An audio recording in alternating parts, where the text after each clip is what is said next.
ব্যৱস্থা গ্ৰহণ কৰিব। যোৱাবাৰ মই মাতমৰাৰ মথাউৰিলৈকে আহিছিলোঁ আৰু তেতিয়াই ৰাইজৰ লগত কথা পাতি মথাউৰিটো শক্তিশালী আৰু সংৰক্ষণৰ কাৰণে এটা ভাল আঁচনি লোৱা হ'ব বুলি আমি কৈছিলোঁ। এতিয়া বান্দানা বুলি স্থানডোখৰৰ পৰা মাতমৰা মাজুলীলৈকে আমি 22 কিলোমিটাৰ অঞ্চলত প্ৰটেকশ্যনৰ এটা স্কিম এটা হাতত লৈছোঁ। প্ৰায় 90 পৰা 120 কোটি টকা লাগিব। পৰিকল্পনা চলি আছে। সকলো ঠিকে থাকিলে আমি খুব সোনকালে কাম হাতত ল'ব পাৰিম। তেতিয়া ই এটা মাতমৰা মথাউৰিটো এটা পূৰা সংৰক্ষণ দিব পাৰিব। আৰু এইবাৰো মথাউৰিটো ভাল অৱস্থাতে আছে, গাড়ী মটৰো চলাচল কৰি আছে।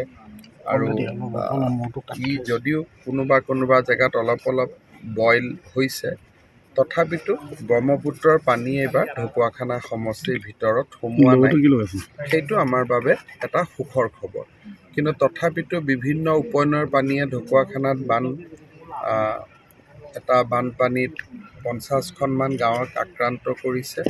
চৰকাৰে যিমান পাৰে সাহায্য অভিযান চলাইছে, সহায় কৰিছে আৰু সহায় আমি কৰি থাকিম। যোৱাবাৰ মই মাতমৰাৰ মথাউৰিলৈকে আহিছিলোঁ আৰু তেতিয়াই ৰাইজৰ লগত কথা পাতি মথাউৰিটো শক্তিশালী আৰু সংৰক্ষণৰ কাৰণে এটা ভাল আঁচনি লোৱা হ'ব বুলি আমি কৈছিলোঁ। এতিয়া বান্দানা বুলি স্থানডোখৰৰ পৰা মাতমৰা মাজুলীলৈকে আমি 22 কিলোমিটাৰ অঞ্চলত প্ৰটেকশ্যনৰ এটা স্কিম এটা হাতত লৈছোঁ। প্ৰায় 90 পৰা 120 কোটি টকা লাগিব। পৰিকল্পনা চলি আছে। সকলো ঠিকে থাকিলে আমি খুব সোনকালে কাম হাতত ল'ব পাৰিম। তেতিয়া ই এটা মাতমৰা মথাউৰিটো এটা পূৰা সংৰক্ষণ দিব পাৰিব। আৰু এইবাৰো মথাউৰিটো ভাল অৱস্থাতে আছে, গাড়ী মটৰো চলাচল কৰি আছে।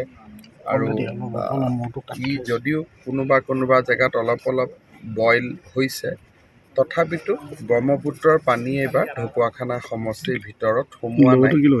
সেইটো আমাৰ বাবে এটা সুখৰ খবৰ। কিন্তু তথাপিতো বিভিন্ন উপনৈৰ পানীয়ে ঢকুৱাখানাত বানপানীত 50খনমান গাঁৱক আক্ৰান্ত কৰিছে। চৰকাৰে যিমান পাৰে সাহায্য অভিযান চলাইছে, সহায় কৰিছে আৰু সহায় আমি কৰি থাকিম।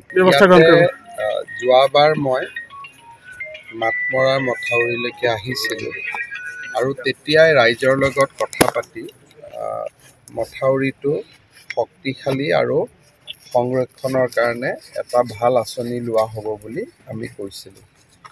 এতিয়া বান্দানা বুলি স্থানডোখৰৰ পৰা মাতমৰা মাজুলীলৈকে আমি 22 কিলোমিটাৰ অঞ্চলত প্ৰটেকশ্যনৰ এটা স্কিম এটা হাতত লৈছোঁ। প্ৰায় 90 পৰা 120 কোটি টকা লাগিব।